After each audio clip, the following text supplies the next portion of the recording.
Закончились занятия в актерской мастерской, спектакли все отыграны, волнение долой. И пусть порой не ладилось, не сразу был настрой, мы все же это сделали.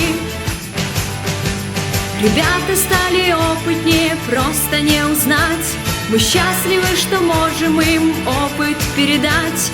Кино на сцене, в жизни яркость чувств переживать. И знать, что очень просто любить, мечтать и создавать. Дорогие наши ученики и их родители, мы поздравляем вас с Новым годом! Да хранит вас любовь, добро и красота! Пусть ваши мечты всегда сбываются! С